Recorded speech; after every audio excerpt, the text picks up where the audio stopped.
সবাইকে স্বাগতম প্যাভিলিয়নের পডকাস্ট কত কথা বলের এতে। আজকে আমি আছি অমলান মুস্তাকিম হোসেন এবং আমার সঙ্গে আছেন সাইফুল্লাহ বিন আনোয়ার। তো ক্রিকেটের যে প্রসঙ্গটি এখন সবচেয়ে বেশি আলোচনায় আছে সেটি সবাই জানেন, সাকিব আল হাসানের আইপিএলে যাওয়া এবং এই নিয়ে বিসিবির অবস্থান। সবাই জানেন যে আইপিএলের কয়েকদিন আগে নিলামে সাকিবকে অনেকদিন পর আবার কিনেছে কলকাতা নাইট রাইডার্স এবং নিলামের পরে একটা হঠাৎ করে দেশের সবগুলো শীর্ষ গণমাধ্যম একসাথে খবর এসেছে সাকিব সে সময় বোর্ডের কাছ থেকে পুরো আইপিএল খেলার জন্য, পুরো আইপিএল না মানে যতক্ষণ পর্যন্ত টেস্ট সিরিজ শ্রীলঙ্কার সাথে যে টেস্ট সিরিজ সেই দুই টেস্ট থেকে ছুটি চেয়েছেন আইপিএল খেলার জন্য। তো এরপরে সেটা নিয়েই বেশ কয়েকদিন ধরেই দেশে ক্রিকেট পাড়া উত্তপ্ত এবং বিসিবি সভাপতি গতকাল জানিয়েছেন এবং একটি সংবাদ সম্মেলনে বলেছেন যে সাকিবকে নয় সব ক্রিকেটারকে তারা এ ধরনের সুযোগ দেবেন এবং কিছুটা দেখা যাচ্ছে কিছুটা অভিমানের সুরে এবং কিছুটা বলেছেন যে তিনি এই সাকিবের এই সিদ্ধান্তে কিছুটা হতাশ এবং দুঃখিত, কিন্তু সরাসরি তিনি বিসিবি সভাপতি সাকিবকে এই ব্যাপারে অভিযোগ করেননি। তো আমরা এই প্রসঙ্গে সবকিছু নিয়ে একটু পরে আসছি। তো শুরুতে আমরা যদি সিদ্ধান্তটা একটু দেখি যে সাকিব আইপিএল খেলার সিদ্ধান্ত নিয়েছে। সাকিব গত বছর আইপিএল খেলতে পারেননি নিষেধাজ্ঞার জন্য। তার আগে তিনি নিয়মিত আইপিএল খেলেছেন কলকাতা নাইট রাইডার্সের কেকেআর এর হয়ে দীর্ঘদিন খেলার পর তিনি সানরাইজার্সে খেলেছেন। এখন তিনি আবার ফিরছেন কেকেআর এ। তো সাকিবকে আমি যদি প্রথমেই সাইফুলের কাছে যে জিনিসটা নিয়ে জানতে চাচ্ছিলাম, মানে জিজ্ঞাসা করি যে বিসিবির সাকিবের যে সিদ্ধান্তটা সেটার পক্ষ থেকে, মানে বিসিবি সভাপতি যে কথাগুলো কালকে বলেছেন এবং সাকিবের যে পুরো ব্যাপারটা নিয়ে সেটার পক্ষে বিসিবির যৌক্তিক কারণগুলো কি কি? যৌক্তিক কারণ বলতে আসলে মানে বিসিবি সভাপতি যেভাবে অ্যাপ্রোচ করেছেন শুরুতে সেটা বলেছেন যে আবেগী, আপনি যেটা বললেন অবশ্যই তার কথাবার্তা ওরকম ছিল যে তার আসলে মন খারাপ হয়েছে, বিসিবি বিব্রত বা এম্বারেসড বা এই টাইপের কিছু হয় নাই। কিন্তু এরপরে বিসিবি সভাপতি যে কথাটা বলেছেন যে মন খারাপের পেছনেই তার যে কারণটা সেটা হচ্ছে যে একটা ক্রিকেটারের পেছনে বিসিবির যে বিনিয়োগ থাকে। অবশ্যই বাংলাদেশ মানে জাতীয় দলে খেলা হইলেও ন্যাশনাল ইন্টারেস্টের কথা বলা হলেও কিন্তু বিসিবি একটা আলাদা সংগঠন এবং সেখানে আসলে ক্রিকেটারদের পেছনে অবশ্যই বিসিবির একটা লম্বা মানে বড় অঙ্কের একটা ইনভেস্টমেন্ট অবশ্যই থাকে এবং বিসিবি সভাপতি দু একটা পয়েন্ট উল্লেখ করেছেন। এমনিতে চুক্তির বাইরেও তাদের ইনজুরি ম্যানেজমেন্ট বা সব কিছু মিলিয়ে আর কি। এবং আরেকটা বড় ব্যাপার হচ্ছে যে বিসিবি সভাপতির এরকম প্রতিক্রিয়া দেখানোর পেছনে আরেকটা কারণ যেটা আছে যে বাংলাদেশে আসলে সবসময় ক্রিকেটের এই ব্যাপারগুলোকে দেখা হয় বা পরিমাপ করা হয়, পরিমাপের মাপকাঠি যদি বলি যে সবসময় মানে টপ লেভেলে ন্যাশনাল লেভেলের রেজাল্ট আর কি। এবং সেখানে ওয়েস্ট ইন্ডিজের সঙ্গে হার, অবশ্যই সব স্পোর্টসেই জয় পরাজয় অনেক বড় ব্যাপার এবং দিনের শেষে তাই, কিন্তু বাংলাদেশে আসলে এই জিনিসগুলোর ইম্প্যাক্ট অনেক বেশি। সেক্ষেত্রে সাকিব যেরকম যে মাপের ক্রিকেটার এবং সাকিবের যে ইম্প্যাক্ট দলে সেটা পারফরমেন্স, আপনি যদি মানে শুধু পারফরমেন্সের কথা বাদও দেন, তো আপনি অন্যান্য প্লেয়ারদের কথাও যদি শোনেন, যেমন ইস্টার্নের ক্যাপ্টেন মমিনুল হক সাকিব যখন থেকে নিষেধাজ্ঞার কারণে খেলতে পারেননি বা যখন ফিরেছেন বা শেষ যেদিন মাঠে ছিলেন না, সব কিছু মিলিয়ে তাদের কথাবার্তা, তাদের বডি ল্যাঙ্গুয়েজ সব কিছু মিলিয়েই সাকিবের অভাবটা আসলে টের পাওয়া যায় বা টিমটা আসলে সাকিব কেন্দ্রিক কিছুটা গড়ে উঠেছে বা এভাবে থাকে, সেটা আসলে একটা অনেক বড় ব্যাপার। এবং এসব কারণেই বিসিবি সভাপতি বলেন বা বিসিবি বলেন তাদের একটা বড়, অবশ্যই সাকিব যদি খেলতে না চান তাহলে তারা এরকম আসলে প্রতিক্রিয়া দেখাবেন, এটা খুবই স্বাভাবিক। কিন্তু এখানে ব্যাপারটা হচ্ছে যে বিয়ন্ড সাকিব এই পরিকল্পনাটা আসলে বিসিবির কতখানি সেটা সামনে আসলে দেখার বিষয়। যেমন এর ইম্প্যাক্টটা বিসিবি বলেছে এরপরে যে সাকিবের জন্য শুধু নয়, এটা আসলে সবার জন্যই বার্তা। যে কোনো ক্রিকেটারই আসলে যদি এরকম চান যে তারা ফরম্যাট আলাদা করে চুজ করবেন, ফরম্যাট ওয়াইজ খেলবেন, তাহলে তাদেরকে যেন আগে থেকে জানানো হয়। বিসিবি সভাপতি এটাও বলেছেন যে সামনের ন্যাশনাল যে কন্ট্রাক্ট, সেন্ট্রাল কন্ট্রাক্ট যেটা হবে সেখানেও এর ইম্প্যাক্ট থাকবে এবং আলাদা করে শর্ত জুড়ে দেওয়া হবে যে আগের থেকে ক্রিকেটাররা এসব দেখেই তারা আসলে ওই চুক্তিতে সই করবেন যে তারা কোন ফরম্যাটে খেলতে চান বা চান না। যদি কোনো ক্রিকেটার আসলে এইভাবে চুক্তিতে সই করেন যে তিনি 3 ফরম্যাটের জন্যই অ্যাভেলেবল, তাহলে তাকে অবশ্যই সেসব ফরম্যাটে খেলতে হবে। আর যদি তিনি খেলতে না চান, তিনি যদি কোনো ফ্র্যাঞ্চাইজি লিগ বা অন্য কোনো ক্রিকেটকে প্রাধান্য দেন, সেটাও বিসিবিকে আগে থেকে বলে দিতে হবে। তার মানে সাকিবের এই সিদ্ধান্তটার পেছনে বা সিদ্ধান্তটার ফলশ্রুতিতে যেটা হচ্ছে সেটা হচ্ছে বিসিবি আসলে চুক্তি থেকে শুরু করে সব কিছুই চেঞ্জ করে দিচ্ছে, এরকম একটা ব্যাপার আসলে আছে বিসিবি। তো আমি একটু যদি বিসিবির সভাপতির কিছু কথা নিয়ে যদি একটু আসি, যে তাদের যুক্তি, তো উনি একটা কথা বলেছেন কালকে আমরা খেয়াল করেছি, যে যে খেলতে চায় না তাকে জোর করে খেলানোর কোনো মানে নেই। আমরা যদি এরকম একটা কথা তিনি বলেছেন, এবং এই কথাটা কিন্তু তিনি অনেকবার বলেছেন। তো উনি যেটা বলছেন, যে আরেকটা কথা আমার কাছে যেটা দাগ কেটে গেছে, সাকিব কিন্তু এরকম টেস্ট থেকে বিরতি কিন্তু এই প্রথম নেননি। তিনি কিন্তু এর আগেও আহ, একটা দক্ষিণ আফ্রিকা সিরিজের আগে তিনি কিন্তু বলেছিলেন যে তিনি টেস্ট সিরিজে খেলতে চান না। এবং বিসিবি সভাপতি কালকে একটা কথা বলেছেন, যে সাকিবের আগে যখন এরকম সিদ্ধান্ত নেওয়ার কথা হচ্ছিল, তখন তারা অধিনায়ক করে দেখতে চেয়েছিলেন যে সাকিবকে টেস্টে রাখা যায় কিনা। তো আপনার মানে আমার যেটা প্রশ্ন, এটা হয়তো অনেকেরই প্রশ্ন থাকবে, যে এই সিদ্ধান্তটা আসলে কতটা, এটা উনি খুব ভেবে বলেছেন কিনা সেটা আমরা জানি না, কিন্তু উনি যেটা বলেছেন যে অধিনায়ক করে সাকিবকে রাখার একটা চেষ্টা করা ছিল টেস্টে, মানে এই পদক্ষেপটা আসলে মানে কতটা সুবিবেচনা প্রসূত। হ্যাঁ, এখানে যেটা পয়েন্ট যে সাকিব আসলে 3 বছর ধরে খেলতে চায় না, ব্যাপারটা বিসিবি সভাপতির কথা শুরু ওরকম থাকলেও ব্যাপারটা আসলে এটা নয় যে 3 বছর আগেও উনি খেলতে চাননি। এবং আমরা যেটা জানি যে প্রকাশ্যে যেটা সামনাসামনি এসেছে সবাই জানেন, সেটা হচ্ছে 2017 সালে দক্ষিণ আফ্রিকা সফরের সময় সাকিব টেস্ট ক্রিকেট থেকে 6 মাসের একটা বিরতি চেয়েছিলেন। কিন্তু ব্যাপারটা হচ্ছে যে 6 মাসের বিরতি চাওয়া হলো, আলটিমেটলি দেওয়া হয়েছিল দক্ষিণ আফ্রিকা সফরে 2 টেস্ট, এরপরে শ্রীলঙ্কার সঙ্গে হোম টেস্টের কথাও বলা ছিল, কিন্তু আলটিমেটলি সাকিব সেখানে খেলতে পারেননি, তার আগের একটা সিরিজে তিনি আঙ্গুলের চোটে পড়েছিলেন বলে। কিন্তু সাকিব তখন আসলে যে কথাটা বলেছিলেন, বা সাকিব সেই সময় তার পেছনে, তার সিদ্ধান্তের পেছনে যে যুক্তিগুলো দিয়েছিলেন, সেটা আসলে খুবই মানে গ্রহণযোগ্য। অবশ্যই এখনকার সিদ্ধান্তটা যে একদম অগ্রহণযোগ্য সেটা নয়, সেটার আলোচনা আসলে আমরা পরে করব। কিন্তু তখনও তিনি বলেছিলেন যে তিনি দীর্ঘদিন এভাবে টানা যখন খেলে যাচ্ছেন, তখন আসলে তার পক্ষে এইভাবে টপ লেভেলে 3টা ফরম্যাটে এইভাবে টানা খেলে যাওয়া সম্ভব না। এবং টেস্ট থেকে কেন, মানে ওয়ানডে বা T20 থেকে কেন নয়, সেটার পেছনে আমার মনে আছে সাকিব যেটা বলেছিলেন যে টেস্ট হলে টেস্ট 5 দিনের ম্যাচ এবং 2টা সিরিজ মানেই হচ্ছে সব কিছু মিলিয়ে, মানে তখনও 2 সিরিজ অ্যাওয়ে যদি হয়, সব কিছু মিলে উনি 1 মাসের একটা ছুটি পাবেন। এবং তিনি বলেছিলেন যে তার আগে বেশ লম্বা সময় ধরে তিনি আসলে এরকম কোনো ছুটি পাননি, ইনজুরি এসব ছাড়া। সেক্ষেত্রে তার ওই কথা সুরে যেটা ছিল সেটা হচ্ছে যে তার ওয়ার্কলোড ম্যানেজমেন্ট বলে আমরা যে টার্মটা ইউজ করি, সেই জিনিসটার দিকে আসলে সাকিব বারে বারে বলেছিলেন যে তার এই টপ লেভেলে 3 ফরম্যাটে খেলার জন্য তার ওই বিরতিটা আসলে দরকার।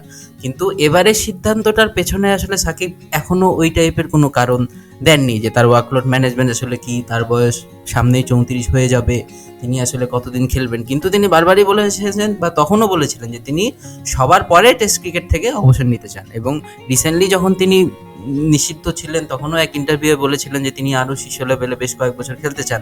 এবং সেখানেও সবকিছু মিলিয়ে তার ইঙ্গিত বরাবরই ছিল যে তিনি আসলে টেস্ট ক্রিকেটকে প্রাধান্য দেন।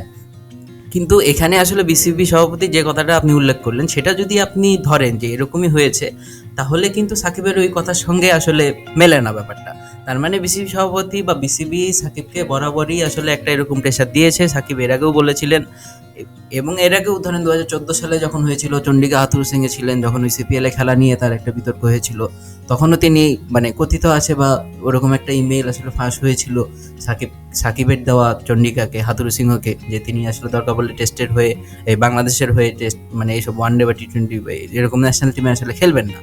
সাকিব এরকম ইঙ্গিত দিয়েছেন, সেটা আসলে বিসিবি এর আগে ওরকম ম্যানেজ করেছে। এখন এইখানে আসলে কোশ্চিনটা যেটা আসে, যে সাকিবের এই সিদ্ধান্তটা যদি বিসিবি আগে থেকেই জানতো, তাহলে তাকে আসলে জোর করে খেলানোর দিকে নজর না দিয়ে সাকিবের সঙ্গে আলোচনা করে তার ওয়ার্কলোড ম্যানেজমেন্ট বা তার আসলে যেটা পরিকল্পনা আছে ফিউচার, আপনি নিষেধাজ্ঞা বা এসবের কথা বাদই দেন, এটা আসলে হুট করে এসে বিসিবি জানতো না, এটা যদি আমরা ধরেও নিই, তবুও তো আসলে এই ব্যাপারটা আসলে আরো ভালোভাবে ডিল করা যেত, যে সাকিব আসলে কতদিন খেলতে চান, কোন ফরম্যাটে খেলতে চান। এবং একটা প্লেয়ার যখন একটা ফরম্যাট খেলতে চায় না, তাকে আপনি জোর করে তাকে খেলানোর জন্য অধিনায়ক বানিয়ে দিলেন, তাহলে তো আপনি মানে তার কাছ থেকে ওই এফোর্টটাও পাবেন না, এবং আপনার অধিনায়কত্বের মতো একটা এরকম ক্রুশাল জব, সেটাও তো আসলে ফুলফিল হবে না। এবং এই জিনিসটা যদি আদতেই হয় যে সাকিব খেলতে চাননি কিন্তু তাকে জোর করে খেলানো হয়েছে, তাহলে আসলে দায়টা শুধুমাত্র সাকিবের উপর বর্তাবে না, বর্তাবে কিন্তু বিসিবির উপর। হ্যাঁ, মানে এই প্রসঙ্গে ধরে যদি একটু বলি, যে মানে সাকিবকে অধিনায়ক করা হয়েছিল বিসিবি, ওই সময় তিনি যেটা বলেছেন, যে এরপরও কেন যদি জোর করে করা হয়, কেন তারা এর মধ্যে অন্য চিন্তা করেননি যে এর মধ্যে কাউকে গড়ে তোলার জন্য, সেটা আসলে দেখা যায়নি। এটা আমরা আর কিছুদিন আগে ওয়েস্ট ইন্ডিজের সঙ্গে যে সফর, এরপরে যে আমরা যে পডকাস্ট করেছিলাম সেখানে আমরা আলোচনা করেছিলাম যে মঈনুল হককে আসলে যেভাবে অধিনায়কত্ব দেওয়া হয়েছিল সেটাও আসলে যে খুব ভেবেচিন্তে যে দেওয়া হয়েছে। হ্যাঁ, ওই সময় সাকিবের ক্যাপ্টেন্সি হঠাৎ করে মানে সাকিব হঠাৎ করে নিষেধাজ্ঞার পর তাকে আনা হয়েছে, কিন্তু তাকে এখন কি করা হবে বা এরপরে কাকে ক্যাপ্টেন করা হবে এগুলো নিয়ে আসলে কোনো দীর্ঘমেয়াদী পরিকল্পনা ছাপ আমরা দেখতে পাইনি। তো এখন আমরা যদি একটু প্রসঙ্গে থাকি যে সাকিব নিজে মানে সাকিব এখনো পর্যন্ত কিন্তু সরাসরি কিছু বলেনি যে তার ওয়ার্কআউট ম্যানেজমেন্ট হোক বা আইপিএল আদৌ তিনি খেলবেন কিনা সেটাও বলেনি, সেখান থেকে তিনি ইউটার্ন নিতে পারেন। কিন্তু আমরা যদি একটু হাইপোথেটিক্যাল জিনিস চিন্তা করি, একটু পিছনে ফিরে তাকালে 2014 সালে সাকিবের একটা ফেসবুকে স্ট্যাটাস কয়েকদিন আগে খুব ভাইরাল হয়েছে যে তিনি ওখানে লিখেছেন সবার আগে দেশের হয়ে যখন থাকবে তখনই তিনি খেলবেন এরকম। তো এরপরে আসলে এখন দেখা যাচ্ছে যে মানে এখনো সাকিব যেহেতু অফিসিয়ালি কিছু বলেনি, আমরা বিসিবি সভাপতি বা অন্য সবার কথা সূত্র ধরে যেটা বুঝতে পারছি যে সাকিবের আপাতত টেস্ট থেকে বিরতি নেওয়ার ইচ্ছা, যেহেতু এই বছরে আমরা জানি একটা টি-20 ওয়ার্ল্ড কাপ আছে এবং পরের বছর একটা ওয়ানডে ওয়ার্ল্ড কাপ আছে এবং সামনে পরের বছর আর একটা ওয়ার্ল্ড কাপ আছে। তো সব মিলে সামনের মানে এই বছর থেকে শুরু করে সামনে 3টি বছরে বাংলাদেশের সামনে 3টি লিমিটেড ওভারের ওয়ার্ল্ড কাপ আছে এবং প্রত্যেকটি মানে হবে কিন্তু মোটামুটি মানে চেনা কন্ডিশনে। তো সবকিছু মিলে যেটা দেখা যাচ্ছে যে সাকিবের দিক থেকে হয়তো বেশ কিছু কারণ থাকতে পারে যেটা তিনি মানে যেটা আসলে ক্রিকেটের কমন নলেজ দিয়ে সেটা আসলে অনুমান করা যাচ্ছে, যদিও এখনো সাকিব কিছু অফিসিয়ালি বলেননি। আমি একটু যদি চিন্তা করি যে আমি যদি সাকিব আল হাসান হতাম বা আমি যদি চিন্তা করতাম যে আমি ডিসিশনগুলো নেওয়ার পক্ষে ঠিক বলা যায় না, মানে ডিসিশনগুলো আসলে কেন নিতে হচ্ছে সাকিবকে, এই ব্যাপারে আসলে আপনার কি মনে হয়? যদি সাকিব কিছু বলেননি, আমরা যদি একটু এটা নিয়ে যদি আমরা একটু ধারণা করে নিই। হ্যাঁ, সাকিব মানে ব্যাপারটা যেটা আছে যে 3টা লিমিটেড ওভারে ওয়ার্ল্ড কাপ আছে, একটা অস্ট্রেলিয়া, 2টা ইন্ডিয়ায়, একটা 50 ওভার, 2টা ওয়ার্ল্ড টি-20। কিন্তু এখানে ব্যাপারটা হচ্ছে যে সাকিব যদি সেসব চিন্তা করেই এই সিদ্ধান্তটা নেন যে তিনি আপাতত টেস্টের থেকে লিমিটেড ওভারের দিকে বেশি মনোযোগ দেবেন, তাহলে তো এই জিনিসটা আসলে আসবে বিসিবি এবং সাকিবের একটা পারস্পরিক সমঝোতার ভিত্তিতে, তাই না? কারণ বিসিবি যদি তাকে এই 3টা ওয়ার্ল্ড কাপেও চিন্তা করে এবং ভাবে যে সাকিব আসলে একটা ক্রুশাল পার্ট, সেক্ষেত্রেও কিন্তু সাকিব কোনটা খেলতে চাচ্ছেন ওই বরাবর মানে বারবারের মতোই আসলে ওই ওয়ার্কলোড ম্যানেজমেন্টের ব্যাপারটা আসবে। এখন সাকিবের দিক থেকে চিন্তা করলে যে জিনিসটা আসবে, হ্যাঁ, সেই ব্যাপারটা যদি আমরা ভাবি যে সাকিবের এখন বয়স 34, একটু আগেও যেটা বললাম যে কয়েকদিন পরে 34 আসলে হয়ে যাবে, মাঝখানে তার 1 বছর তারও গেছে অবশ্যই, মানে সব ক্রিকেটারের সব ক্যারিয়ার থেকেই আসলে হারিয়ে গেছে কোভিডের কারণে, এবং এখনকার পরিস্থিতিটাও কিন্তু তৈরি হয়েছে এই কারণে, কোভিডের কারণে। না হলে কিন্তু এই শ্রীলঙ্কা ট্যুরটা আসলে এটা দিয়েই কিন্তু সাকিবের ফেরার কথা ছিল, ন্যাশনাল লেভেলে ইন্টারন্যাশনাল লেভেলে কিন্তু তাই করার কথা ছিল। এখন সেভাবে যদি সাকিব আসলেই চিন্তা করে থাকেন যে তিনি সামনের দিকে শুধু লিমিটেড ওভারের দিকেই খেলতে চাচ্ছেন এবং টেস্ট তিনি খেলবেন না, এবং সেটা তার ওয়ার্কলোড ম্যানেজমেন্টের জন্যই, তার ক্যারিয়ার প্রলং করার জন্য, সেক্ষেত্রেও কিন্তু আসলে বিসিবির সঙ্গে কথা বলে নিতে হবে। কারণ এখন আমরা যে কথা সাকিবের কাছ থেকে কোনো কথা আমরা শুনি নাই, কিন্তু বিসিবির তরফ থেকে যে ব্যাপারগুলো শুনতেছি সেক্ষেত্রে কিন্তু সাকিবের সঙ্গে তাদের সম্পর্কটা বেশ মানে এখন আর মোটামুটি এই অবস্থাতে ভালো নেই। যদি অন্য পর্দার পেছনে অন্য কোনো কথা হয়ে থাকে তাহলে কিন্তু একটা ব্যাপার থাকে। এবং আরেকটা যেটা ব্যাপার আছে যে আজকেও হেড কোচ রাসেল ডোমিঙ্গো একটা ইন্টারভিউ আসলে বলেছেন যে টেস্ট ক্রিকেট শুধু যারা খেলতে চায় এবং 5 দিন ধরে যাদের আসলে লড়াই করার মানসিকতা আছে, শুধু তাদেরকে নিয়েই তারা আসলে টেস্টের একটা কোর গ্রুপ তৈরি করতে চান। এবং এখানেও আসলে ব্যাপারটা যে সাকিবের থাকা বা না থাকা এই জিনিসটা রাসেল ডোমিঙ্গো ধরে নিয়েছেনই কিনা যে সাকিব আসলে সামনে খেলবেন কিনা, এবং ভবিষ্যতের পরিকল্পনাতে আসলে সাকিবকে বাদ দিয়ে দেওয়া হলো কিনা, এই ব্যাপারটাতে ঘুরে ফিরে ওই একই প্রসঙ্গ যেটা আসে। আসলে এখানে একটু মানে স্বচ্ছতা বলতে খোলাখুলি একটা ব্যাপার আছে। কারণ আমরা যদি অন্যদিকেও তাকাই, এই আইপিএল এর প্রভাব বা সব কিছুতে কিন্তু শুধু বাংলাদেশে পড়ছে ব্যাপারটা সেটা না, আমরা একটু পরে সেটা নিয়ে আলোচনা করব। কিন্তু সেখানে কিন্তু ব্যাপারগুলো ওপেন হয়, যেমন ইংল্যান্ড নিউজিল্যান্ডে বেশ কিছু ক্রিকেটার ওই সময় একটা টেস্ট সিরিজ মিস করতে পারেন। সেখানে কেন উইলিয়ামসন সরাসরিই বলেছেন যে যদি টেস্ট আসলেই মিস করতে হয় ব্যাপারটা কোনোভাবেই আইডিয়াল হবে না, তারাও চান না এরকম একটা পরিস্থিতির মধ্যে তারা পড়ুন।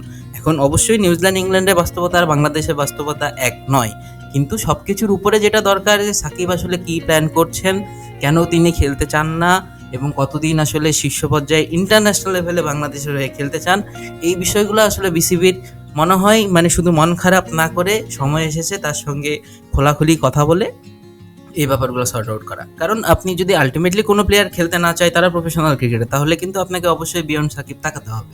সাকিবকে রেখেই আসলে আপনার কিন্তু সামনে যেতে হবে। শুধুমাত্র সাকিবকে জোর করে খেলাচ্ছেন, এই কারণে আপনারা ভবিষ্যৎ দিকে এগোতে পারছেন না, এই ব্যাপারগুলো আসলে করলে তো মানে ব্যাপারটা সুবিধার হবে না কখনোই। হ্যাঁ, তো বেসিক্যালি যে পয়েন্টটা নিয়ে আসলে কথা হচ্ছিল যে সাকিবের পক্ষে যুক্তিগুলো কি কি। তো আপনি যেটা বলছেন যে এই বছরে লিমিটেড ওয়ার্ল্ড কাপ আছে, সেটা চিন্তা করে তিনি যদি ডিসিশন নেন, তাহলে যদি তার লং টার্ম প্ল্যানে যদি এটা কাজে আসে, তাহলে আসলে তো আমার মনে হয় যে বলার খুব বেশি কিছু নাই। এটা তো আসলে মানে এটা যদি দলের উপকার করে একটা টুর্নামেন্টে, তাহলে সেটা তো মানে সেটা আসলে পুরোপুরি উড়িয়ে দেওয়ার কোনো উপায় নেই। কিন্তু আমার যেটা মানে প্রশ্ন, সেটা হচ্ছে সাকিবের এই উদাহরণটা দলের অন্য সতীর্থদের সামনে কি দৃষ্টান্ত স্থাপন করছে, অথবা দলের অন্য সতীর্থরা এটা কিভাবে নেবে। তো এই প্রসঙ্গে আসলে যেটা চলে আসে যে মুস্তাফিজের প্রসঙ্গ, তো আমরা সবাই জানি সাকিবের সঙ্গে একই নিলামে মুস্তাফিজও রাজস্থান রয়্যালসে বিক্রি হয়ে মানে তাকে কিনেছে, এবং মুস্তাফিজের জন্য কিন্তু আইপিএল কিন্তু মুস্তাফিজের জন্য অনেকদিন ধরে ক্রুশাল একটা টুর্নামেন্ট এবারে। আমরা যদি শুধু আইপিএলটা হিসাব করি, কারণ মুস্তাফিজের উত্থান সানরাইজার্সের ধূমকেতুর মতো ছিল। মানে বলা যায় যে তিনি মানে পুরো বিশ্বকে আসলে চিনিয়েছিলেন সে আইপিএল থেকেই। মানে আনবিলিভেবল পারফরমেন্স ছিল যে আইপিএলে তিনি প্রথম নিজেকে চিনিয়েছিলেন। এরপরের আইপিএল গুলোতে কিন্তু সেভাবে নিজেকে আর চেনাতে তিনি পারেননি। মুম্বাইতে তিনি খেলেছেন, সেভাবে আসলে মেলে ধরতে পারেননি। তো এইবার তাকে রাজস্থান নিয়েছে, তিনি যদি সুযোগ পান অবশ্যই টি-20তে ইন্ডিয়ার মাটিতে টি-20 যেটা হবে সেটা তার জন্য খুব ক্রুশাল। এখন মুস্তাফিজের সিচুয়েশনটা আসলে তাহলে কোথায় গিয়ে দাঁড়াচ্ছে? এখন মুস্তাফিজ আবার আজকে একটা কথা বলেছেন যে আমার কাছে টেস্ট আগে, মানে আমি যদি টেস্টে সুযোগ পাই শ্রীলঙ্কায়, আমি আগে টেস্ট খেলবো। এখন সেই ক্ষেত্রে এটা তিনি চাপের মুখে বলেছেন নাকি অন্য কোনো চিন্তা করে বলেছেন, সেটা আসলে আমরা বলতে পারছি না। আমরা তার কথাকে যদি ধরে নিই যে তিনি আপাতত দেশের হয়ে টেস্ট খেলতে যাচ্ছেন, কিন্তু মজার ব্যাপার হচ্ছে দেশটাকে টেস্টে চাইছে কিনা সেটাও কিন্তু দেখতে হবে, কারণ এখনো কিন্তু বলা যায় যে তিনি টেস্টে এখন অটোমেটিক চয়েস হয়ে উঠতে পারেননি, যেটা রাহি হয়ে উঠতে কিছু মোটামুটি পেরেছে। সো অনেক কিছু এখানে কিন্তু ব্যাপার চলে আসছে। তো মুস্তাফিজের কেসটা আসলে কতটুকু সাকিবের থেকে কতটুকু ডিফারেন্ট, বা এইখানে আসলে মানে তার স্ট্যান্স, মানে এইখানে এইটা নিয়ে যদি একটু কিছু বলতে। হ্যাঁ, মুস্তাফিজের ব্যাপারটা আসলে অনেক ক্ষেত্রেই ডিফারেন্ট, কারণ আপনি যদি শুরু থেকেও চিন্তা করেন দুজনের ক্যারিয়ারের সময়, দুজনের অভিজ্ঞতা বা দুজনের আসলে ক্যারিয়ারের যে পর্যায়ে দাঁড়িয়ে আছেন, সেটা এমনিতেও তাদের বয়সের পার্থক্য থেকেও ক্যারিয়ারের যে মানে স্প্যানটা, সেটাও যদি আপনি চিন্তা করেন, অবশ্যই সাকিবের ক্যারিয়ার শেষের দিকে, সেটা আসলে মেনে নিতেই হবে। মুস্তাফিজ মোটামুটি মাঝামাঝি একটা পর্যায়ে আছেন, এবং আপনি যেটা বললেন যে চট্টগ্রাম টেস্টেও মুস্তাফিজ ফিরেছেন প্রায় 2019 সালের পরে একটা লম্বা বিরতির পর, এবং শ্রীলঙ্কাতেও তিনি খেলবেন কিনা সেটা আসলে নিশ্চিত নয়। যেমন এর আগেও গত আইপিএল যেটা আরব আমিরাতে হলো, যেটা আসলে পোস্টপন্ড হয়ে পিছিয়ে গিয়েছিল, সেখানেও আমরা জানি যে শেষ দিকে এসে আসলে একাধিক ফ্র্যাঞ্চাইজি মুস্তাফিজের ব্যাপারে আগ্রহী হয়েছিলেন, কিন্তু মুস্তাফিজ আসলে শেষ পর্যন্ত যেতে পারেননি, কারণ প্রস্তাবিত যে শ্রীলঙ্কা ট্যুরটা ছিল যেটা শেষ পর্যন্ত হয়নি। এখন এখানে আসলে ঘুরে ফিরে ওই বিসিবির যে একটা দায় বা বিসিবির যে একটা ব্যাপার, মুস্তাফিজকে তারা যদি এইভাবে লং টার্মে এগেইন চিন্তা করে থাকেন, তাহলে কিন্তু মুস্তাফিজ কোথায় খেলবেন কোথায় খেলবেন না, এবং তাকে আসলে এই টেস্ট সিরিজে খেলানো হবে কি হবে না, সেটার বিবেচনা করেই আসলে কিন্তু তাকে দলে রাখা বা না রাখা। যেমন মুস্তাফিজ আজকেও বলেছেন যে টেস্ট দলে যদি তিনি থাকেন তাহলে অবশ্যই তিনি টেস্টকে প্রাধান্য দেবেন।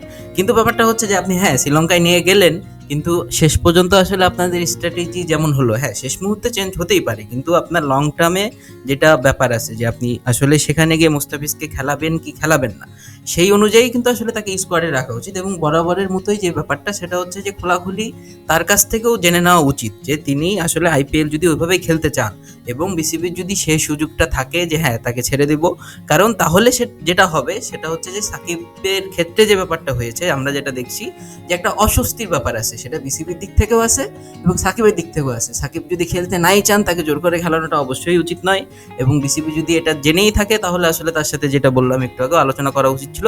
মুস্তাফিজের ক্ষেত্রেও আসলে ব্যাপারটা সেইভাবেই আলোচনা করা উচিত, কারণ এবার আপনি যেটা বললেন যে আইপিএল আসলে যেভাবে চিনাবে বা আইপিএল এর তার পারফরমেন্স যেভাবে নোটেবল হবে, সবখানে আসলে সেই ব্যাপারটা হবে না, এবং আইপিএল এ উনি যদি ভালো করেন তাহলে অন্যান্য ফ্র্যাঞ্চাইজি লিগগুলোও তো তার প্রতি আগ্রহী হবে, এবং সেক্ষেত্রেও আসলে মুস্তাফিজ এরপরে অপশন বাড়বে।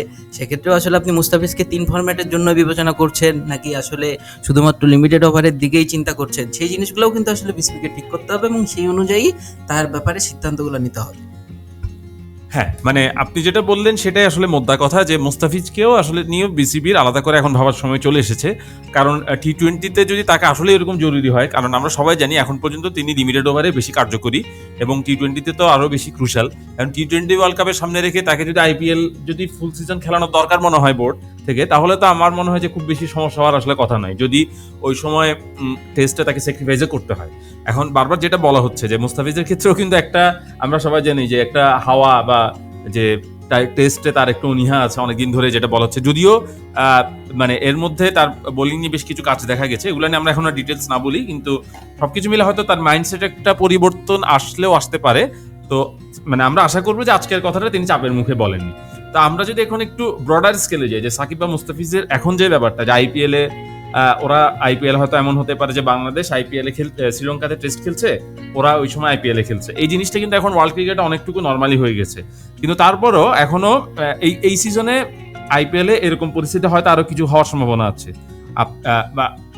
বা সামনে আসলে এরকম পরিস্থিতি আসলে কতটা জটিল হতে পারে, এটা নিয়ে আসলে আপনার কি মনে হয়? হ্যাঁ, ব্যাপারটা যেটা ছিল যে আইপিএল শুরুর থেকে আমরা যদি আসলে ওইভাবে চিন্তা করে থাকি যে পাকিস্তান খেলে না শুরুর দিক থেকে, মোটামুটি বৈশ্বিক ক্রিকেটে ওয়েস্ট ইন্ডিজের এসবের মানে ফ্রিল্যান্স হয়ে যাওয়ার আগে কিন্তু একটা বড় ব্যাপার ছিল, এই সবচেয়ে মানে অন্যতম একটা বড় ঝড় গিয়েছিল আসলে ইংল্যান্ডের উপরে, যখন শুরুর দিকে কেভিন পিটারসনকে আইপিএল এরকম ডাকা হয়েছিল এবং পিটারসন ইংল্যান্ডের বদলে আইপিএলকে বেঁচেছিলেন। তো পিটারসন আসলে এটা বরাবরই বলে এসেছেন, রিসেন্টলিও তিনি ইন্টারভিউয়ে এই কথাটা বলে এসেছেন যে তার ক্ষেত্রে যেটা হয়েছিল সেই জিনিসটাই, বা তিনি যেটা চেয়েছিলেন সেই জিনিসটাই ইংল্যান্ড এখন টপ লেভেলে সব ক্রিকেটারদের সঙ্গেই করে।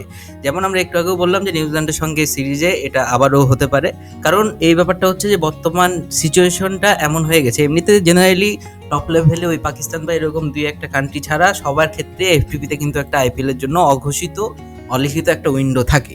কিন্তু এবার কোভিড-19 পরিস্থিতির কারণে যেটা হয়েছে যে আসলে একটু মানে ব্যাপারগুলো শ্রিঙ্ক হয়ে ধরাতে মানে আটাতে হচ্ছে আর কি সিরিজগুলোতে। তো ইংল্যান্ডের আমি যেটা কেভিন পিটারসনের কথা বললাম সেই জিনিসটাই তারা এখন করতেছেন। তার মানে এখন ব্যাপারটা হচ্ছে যে ওই অ্যাঙ্গেলে যদি আপনি চিন্তা করেন তাহলে সাকিবের ক্ষেত্রেও কিন্তু ব্যাপারটা এরকম হতে পারে। আমরা একটু আগে যেটা আলোচনা করলাম যে সাকিব যে জিনিসটা করলেন সেটা আসলে বিসিবির এখন অনেক ক্রিকেটারের সঙ্গেই, যারা ইয়াং জেনারেশন বা উঠতি ক্রিকেটার আছেন তারা যদি ওরকম করেন তাহলে তাদের ক্ষেত্রেও ভাবতে হবে। এখন আইপিএল এর ক্ষেত্রে ব্যাপারটা যেটা হয়েছে এই জিনিসটা অবশ্যই বৈশ্বিক ক্রিকেটে একটা বড় ইম্প্যাক্ট আরও পরিস্থিতি তো জটিল করবেই। কারণ আপনি যদি চিন্তা করেন বা আমরা জানি যে ক্রিস মরিস এবার এবার শুধু না আইপিএল নিলামেরই ইতিহাসে সবচেয়ে এক্সপেন্সিভ বাই। তো একটা এরকম একটা স্ট্যাট ছিল যে অস্ট্রেলিয়া রিসেন্টলি যে টেস্ট সিরিজটা খেলতে যাওয়ার কথা ছিল বা সিরিজটা খেলতে যাওয়ার কথা ছিল দক্ষিণ আফ্রিকায়, সেটাতে যান নাই। সেটাতে দক্ষিণ আফ্রিকা ক্রিকেট বোর্ডের যে ইনকাম বা আর্নিং হতো সেই একই পরিমাণের মোটামুটি একটা টাকার অঙ্ক ক্রিস মরিস আইপিএলের এক সিজন খেলে পাবেন। এটা কিন্তু ক্রিকেটের এখনকার পরিস্থিতিতে অনেক বড় একটা ব্যাপার। এই জিনিসগুলো বরাবরই হয়ে এসেছে, দক্ষিণ আফ্রিকা এই জিনিস সবসময় সাফার করে এসেছে।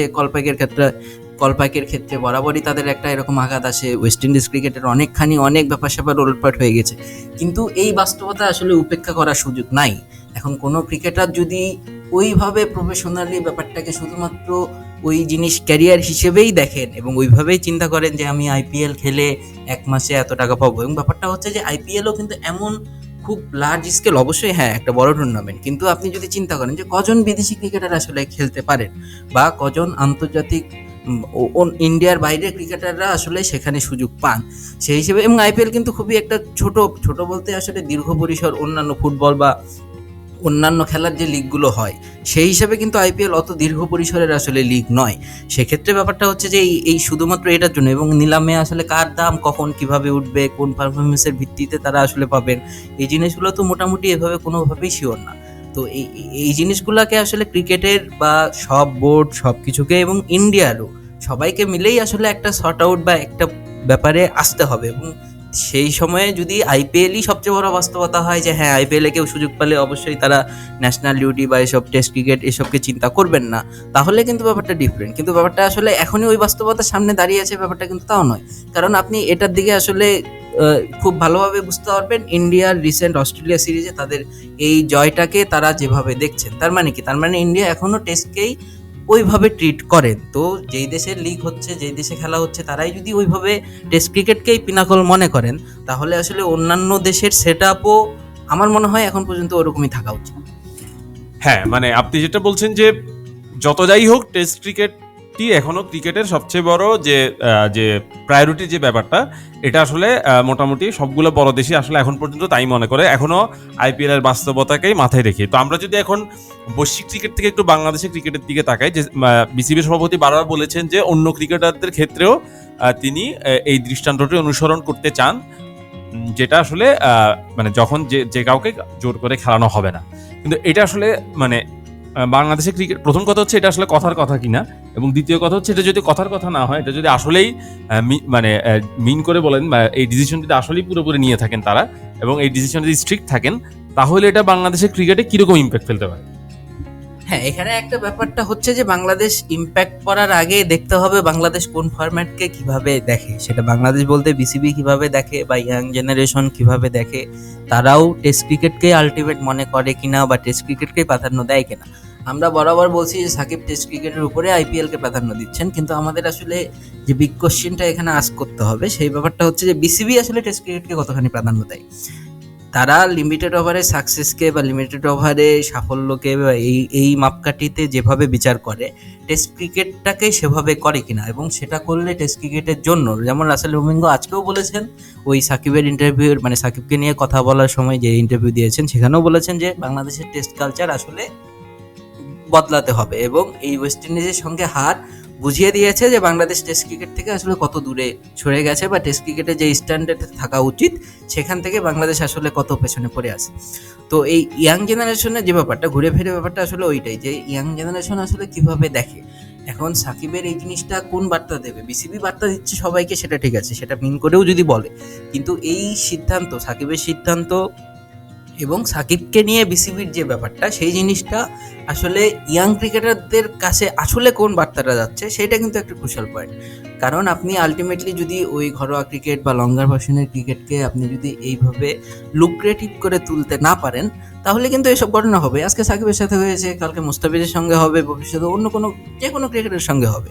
এখন এই ক্যারিয়ারের শেষ প্রান্তে, এবং এটা বাস্তবতা, ক্যারিয়ারের শেষ প্রান্তে এসেও আসলে অনেকেই চিন্তা করতে পারেন যে, যেমন আজকে যদি আমরা মাহমুদুল্লাহর কথা চিন্তা করি, তো মাহমুদুল্লাহ টেস্ট সিরিজে, মাহমুদুল্লাহ টেস্ট দল থেকে আপাতত বাদ থাকে, টেস্টের কথা মানে টেস্টে তিনি চিন্তায় নেই। তো মাহমুদুল্লাহ যদি এখন এরকম একটা সিরিজের সময় যেতে চান, কিন্তু এর আগেও আমরা যেটা মানে মজার ঘটনা যেটা দেখলাম, যে সাকিবের ইনজুর হওয়ার পরে চিটাগাং টেস্টে বিসিবি প্রেসিডেন্ট নিজে বলেছিলেন যে তাদের বাছাইকৃত বা তার পছন্দের ক্রিকেটারদের উপরে মানে তালিকায় সবার আগে 1 নম্বরে ছিলেন মাহমুদুল্লাহ। তো এখন মাহমুদুল্লাহ তাহলে ওখানে 1 নম্বরে থাকেন কিভাবে? তাহলে আপনার টেস্টের ব্যাকআপ প্লেয়ার কই? মাহমুদুল্লাহ টেস্টে এবং লাল বলের চুক্তিতেই নেই, তাহলে তাকে আপনি আসলে চিন্তা করেন কিভাবে? মাহমুদুল্লাহ যদি তখন অন্য কোনো একটা, ধরেন এরকম ফ্র্যাঞ্চাইজি লিগ বা এরকম কোনো একটা জায়গায় থাকে, এবং সেখানে আপনি তখন মাহমুদুল্লাহকে বললেন যে হ্যাঁ তুমি আসো, তোমাকে আমি টেস্ট খেলাবো, তাহলে আপনি এই ব্যাপারটাকে কি বললেন, যে মাহমুদুল্লাহ ন্যাশনাল ইন্টারেস্টকে দাম দেয়নি? তো এই জিনিসটা তো আসলে, এই ব্যাপারগুলো হ্যাঁ ইয়াং জেনারেশন কিভাবে নেবে, ইম্প্যাক্ট কিভাবে পড়বে, সেটার একটা বড় দায় আসলে বিসিবি আসল কোন মেসেজটা ইয়াং ক্রিকেটারদের কাছে পৌঁছাতে পারছে সেটার উপর আসলে নির্ভর করবে। তো আমার কাছে যেটা মনে হয় যে আপনি যেটা বললেন সেটাই, যে বিসিবি যে সভাপতি যে কথাগুলো বলেছেন কালকে, বেশ কিছু যুক্তিযুক্ত কথা ছিল, কিন্তু তারা যদি আসলেই সেটা বিশ্বাস করেন, তাহলে আমার মনে হয় যে তারা পরবর্তী চুক্তির সময় তারা ব্যাপারগুলো ক্লজে রাখবেন এবং স্পষ্ট করে লিখে দিবেন যে কোন বলের চুক্তিতে কাকে রাখা হচ্ছে, এবং তাদের কি যে শর্ত অনুযায়ী, শর্ত মেনে তারা অন্য লিগে খেলতে পারবেন। এখন বাস্তবতা যেটা, সেটা হচ্ছে এই মুহূর্তে আসলে বাংলাদেশে আইপিএল বা ওরকম বাইরের বড় আইপিএলে ধরি বা আইপিএল বা বিগ ব্যাশের মতো বড় ফ্র্যাঞ্চাইজি লিগে খেলার মতো খুব বেশি ক্রিকেটার নেই, মানে চাহিদাটা খুব বেশি ক্রিকেটারের নেই এখনো।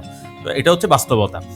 তো হয়তো এর বাইরে অন্য ফ্র্যাঞ্চাইজি লিগগুলোতে কিছু কিছু ক্রিকেটার থাকতে পারে, পিএসএল বা এরকম কিছুতে, বাট আইপিএলে এখন পর্যন্ত কিন্তু সাকিব বা আর মুস্তাফিজের বাইরে কিন্তু এখনো পর্যন্ত বাংলাদেশের কাউকে নিয়ে আগ্রহ দেখায়নি। সো আইপিএল নিয়ে হয়তো সহসায় আমাদেরকে চট করে এরকম আর জটিলতায় পড়তে হবে না, কিন্তু মানে এই সিদ্ধান্ত, এই ব্যাপারগুলো থেকে বিসিবি হোক বা সব ক্রিকেটারদের হোক, এখান থেকে অনেক কিছু আসলে জানার আছে। তো আমরা আজকে আলোচনা মোটামুটি শেষ পর্যায়ে চলে এসেছি। তো সাকিবের যে ইস্যুটা, সেটা নিয়ে আসলে চলমান, এবং আশা মানে আমরা হয়তো ধারণা করতে পারি যে এটা নিয়ে খুব শীঘ্রই সাকিবের পক্ষ থেকে হয়তো অফিসিয়াল কিছু জানা যাবে। তো সেই পর্যন্ত হয়তো সেই অনুযায়ী হয়তো তখন আমরা আবার এটা নিয়ে বিস্তারিত আলোচনা করব। তো আজ এই পর্যন্তই। আজ আমি সবাইকে আবারও ধন্যবাদ জানাচ্ছি আমাদের সঙ্গে পুরো আলোচনাটি ধৈর্য ধরে শোনার জন্য। ধন্যবাদ।